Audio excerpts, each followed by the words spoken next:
Hello friends. तो आज हम स्टार्ट करने जा रहे हैं features of the Indian constitution part 2।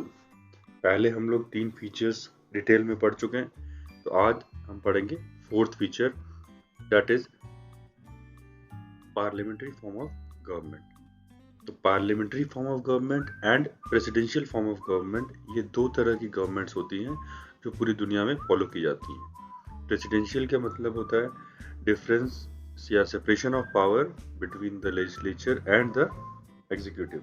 Means जो पार्लियामेंट है उसमें जो लेजिस्लेचर होगा, जो कंप्लीट पार्लियामेंट है, लोकसभा राज्यसभा जैसे हमारे यहाँ है, उनका और हमारी council of ministers along with the prime minister, इनमें कोई भी रिस्पॉन्सिबिलिटी नहीं होगी। Means they are not responsible to the parliament.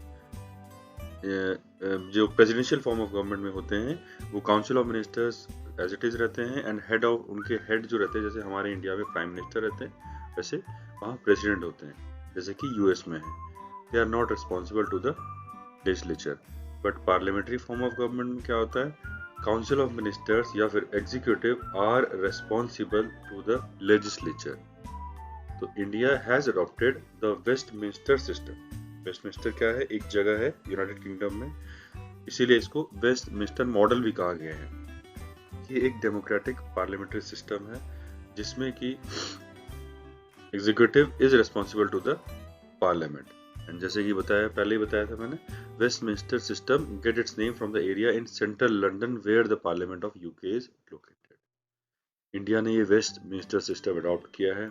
इस सिस्टम में एग्जीक्यूटिव होते हैं, जो Prime Minister and the Council of Ministers are responsible to the legislature and remains in power as long as it enjoys the confidence of the legislature. Then, the President of India, who remains in office for 5 years, is the nominal, titular और constitutional head. Ceremonial head जिसको बोलते हैं, जो हमारे यहाँ nominal head of the state हैं, वो president ही रहेंगे हमेशा, but actual real powers जो हैं वो Prime Minister के पास रहेंगे। In the Union Council of Ministers, along with the Prime Minister as its head, is drawn from the legislature. मतलब ये निकलते हैं legislature से, but they responsible, completely responsible to the Lok Sabha. और अगर इनका confidence means अगर इनकी majority कम हो जाती है तो ये exit कर जाएंगे, तो इन्हें अपनी कुर्सी छोड़नी पड़ेगी। ठीक है। Then the President, nominal executive, shall exercise his powers as per the advice of union council of ministers. इनको काउंसिल ऑफ मिनिस्टर्स की राय पर ही काम करना पड़ेगा। In the same way states में भी the government is parliamentary nature. तो states में क्या होता है, governor acts on the advice of council of ministers of the states. Okay, next, mixture of federal and unitary features. अब हमारा जो कॉन्स्टिट्यूशन है वो बोथ फेडरल और यूनिटरी फीचर्स है। तो फेडरल फीचर्स क्या होते हैं? फेडरल फीचर्स आर दैट जिसमें कि कुछ सेट ऑफ फीचर्स होते हैं, जैसे कि there are 2 sets of government and there is distribution of power between the 2। ठीक है, 2 सेट ऑफ गवर्नमेंट होंगी, स्टेट एंड द सेंटर में, और उनमें उनकी सब्जेक्ट्स डिस्ट्रीब्यूटेड होंगे कि आप इन सब्जेक्ट्स पे काम करेंगे स्टेट लिस्ट में, एंड आप सेंट्रल लिस्ट में काम करेंगे यूनियन लिस्ट में। Next, there is a written constitution, which is the supreme law of the land. Next is independent judiciary होगी to interpret the constitution and settle disputes between the center and the states. दोनों के बीच में अगर कोई dispute होता है तो उसको solve करने के लिए एक independent and integrated judiciary होगी जो दोनों को issues को resolve करे। ये फेडरल के फीचर्स हो गए जो कि हमारे इंडिया की कॉन्स्टिट्यूशन में है। एंड कुछ यूनिटरी टेंडेंसी भी होती है, यूनिटरी फीचर्स होते हैं, वो भी हमारे कॉन्स्टिट्यूशन में अडॉप्ट किए गए हैं। इसीलिए हमारे कॉन्स्टिट्यूशन को mixture of federal and unitary features पता है। तो Indian constitution had certain unitary tendencies also, जैसे कि सिंगल सिटीजनशिप है, सिंगल इंटीग्रेटेड जुडिशरी है, ऑल इंडिया सर्विसेज है। मींस जो आईपीएस आईएएस होते हैं ये सेंट्रल से अपॉइंट होकर जाते हैं स्टेट्स में काम करने के लिए, जो यूपीएससी के थ्रू अपॉइंट किए जाते हैं। Since these services are controlled by the union government, this constitutes a constraint on the autonomy of states. Means states में भी थोड़ी बहुत पकड़ हमारे सेंट्रल गवर्नमेंट की रहती है through these offices. Okay, तो Indian Constitution is a mixture of federal as well as unitary features. इन दोनों में इन दोनों के फीचर्स लिए गए हमारे Indian constitution. Next, at the emergency के टाइम पर यूनियन गवर्नमेंट पावरफुल हो जाती है and the union government acquires the power of making laws. Union government states से भी पावर ले लेती है in the time of emergency to make rules, make laws. India has cooperative federalism with central guidance and state compliance. Cooperative federalism means दोनों के government separate हैं, but दोनों के कॉपरेशन से ही स्टेट एंड सेंटर काम करते हैं। The next feature is fundamental rights. हमारे जो संविधान ने अधिकार दिए गए हैं उनके बारे में बताया गया है। ये पार्ट 3 में मेंशन्ड है और पहले 7 होते थे और जो कि अभी बचे हैं ओनली 6 कौन कौन से हैं? देयर राइट टू इक्वलिटी, हमें बराबरी का हक है, चाहे कोई भी जात कोई भी धर्म के हों, हम लोग किसी भी रीजन किसी भी सेक्ट से आते हो, किसी भी रीजन से आते हों, हम सबको हक है बराबर अधिकार पाने का, या फिर संविधान के अनुसार हमें इक्वल हक मिलने के लिए। ठीक है, राइट टू फ्रीडम, हमें आज़ादी है कोई भी प्रोफेशन करने के लिए, कोई भी काम करने के लिए, कहीं भी घूमने के लिए। Next is right against exploitation, हमारे अधिकारों को हनन नहीं कर सकता है, हमें एक्सप्लॉइट नहीं कर सकता है कोई। Next is right to freedom of religion, हम कोई भी धर्म अपना सकते हैं। Next, cultural and educational rights, हमें अधिकार है पढ़ाई के लिए एंड किसी भी तरह का कल्चर फॉलो करने के लिए। And right to constitutional remedies, अगर हमारा कोई अधिकार का हनन होता है या उनको कोई लिमिट करने की कोशिश करता है तो हम इसके लिए अपने सुप्रीम कोर्ट के पास जा सकते हैं for violation of the fundamental rights. ठीक है, तो आइए जानते हैं कुछ facts about fundamental right. Right to property, जो ओरिजिनली 7 फंडामेंटल राइट्स थे, अभी 6 बचे हैं। तो राइट टू प्रॉपर्टी आर्टिकल 31 में तो जो था has been removed by 44th Amendment Act 1978. It is now a legal right but not a fundamental right. ठीक है, ये आप as it is याद रखिए। Fundamental rights as described as negative obligation. Negative obligations means ये states के अधिकारों के खिलाफ या फिर उनको रोकने के लिए, उनकी powers का unlimited use करने के लिए, उनके powers का abuse होने से बचाने के लिए ये बनाए गए हैं। They are negatively worded, means they act as limitation against the power of the states. Next, these fundamental rights are justiciable. Justiciable means इनके हनन के लिए या इनको कोई अगर रोकता है तो हम लोग supreme court and high court जा सकते हैं और encroachment of these rights. Then next, supreme court के पास डायरेक्टली हम लोग जा सकते हैं for the enforcement of fundamental rights as guaranteed under Article 32. Article 32 में लिखा गया है कि अगर आपके fundamental rights, right to life, cultural education rights, right to freedom, religion, right to constitution remedies, अगर कोई भी ये आपको रोकता है तो आप इनके एनफोर्समेंट के लिए डायरेक्ट कॉन्स्टिट्यूशन के वायलेशन के लिए आप डायरेक्ट सुप्रीम कोर्ट जा सकते हैं। ये आर्टिकल 32 में लिखा है। ठीक है, next, however the fundamental rights are not absolute, means ये भी एब्सोल्यूट नहीं है, इनके ऊपर रेस्ट्रिक्शन रखी गई हैं security and integrity of the state. अगर हमारी स्टेट की सुरक्षा, हमारे भारत देश की सुरक्षा या सिक्योरिटी को कुछ होता है तो इन फंडामेंटल राइट्स पर भी रोक लगाई जा सकती है टाइम के अनुसार। ठीक है, next, directive principle of state policy. तो जैसा कि इसमें नाम वर्ड मेंशन है डायरेक्टिव, डायरेक्टिव मींस निर्देश, ये निर्देश हैं उन प्रिंसिपल्स के हमारे स्टेट्स के लिए जो उन्हें ध्यान में रखने चाहिए while making any law. It is a novel feature of the constitution, जैसे कि बी आर अम्बेडकर जी ने कहा है, ये एक नॉवल फीचर है। These are directives to the government, ये गवर्नमेंट्स को, हमारी सरकारों को निर्देश हैं कि आप जब भी कोई कानून बनाएं तो इन सब का ध्यान रखें, इन सब चीज़ों को इनका ध्यान रखें।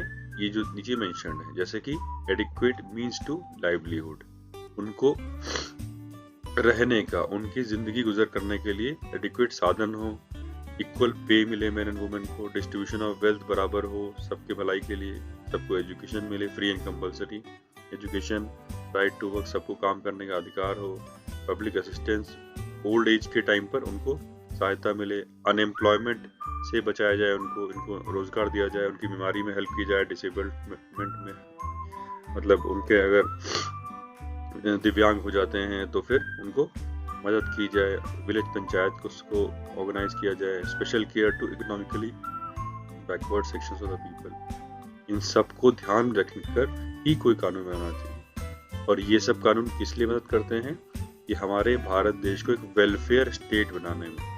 वेलफेयर स्टेट का मतलब होता है जो हमारे समाज की भलाई के लिए कानून बनाए, तो नॉट जस्टिसेबल। इसके हनन के लिए या इसके अगर कोई गवर्नमेंट फॉलो नहीं करती है तो हम लोग कोर्ट में नहीं जा सकते। These principles have been stated as fundamental in the governance of the country. ये principles बेसिक है किसी भी सरकार को चलाने के। ठीक है, नेक्स्ट।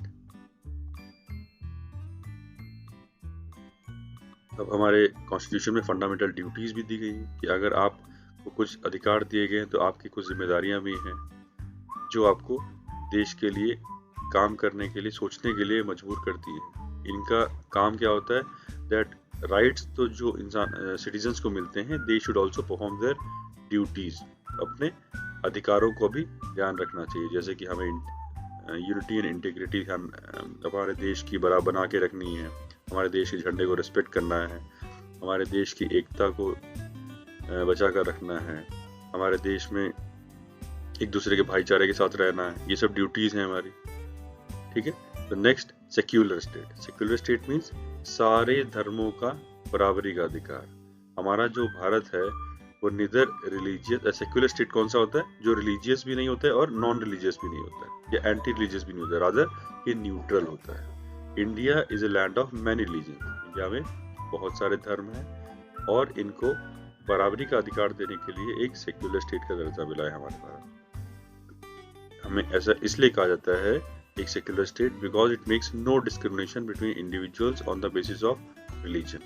रिलीजन या धर्म के आधार पर ये किसी से के साथ भेदभाव नहीं करते हैं, एंड ये किसी भी धर्म का बढ़ावा नहीं करते हैं या फिर इनको डिस्करेज नहीं करते हैं। Next, right to freedom of religion is ensured in the constitution and people belonging to any group has a right to profess, practice और प्रोपेगेट एनी रिलीजन। हमें राइट्स भी दिए गए हैं फ्रीडम ऑफ रिलीजन के, कि जिससे कि हम लोग कोई भी धर्म अपना सकते हैं, उनको फॉलो कर सकते हैं और उनको बढ़ावा भी दे सकते हैं, स्प्रेड कर सकते हैं।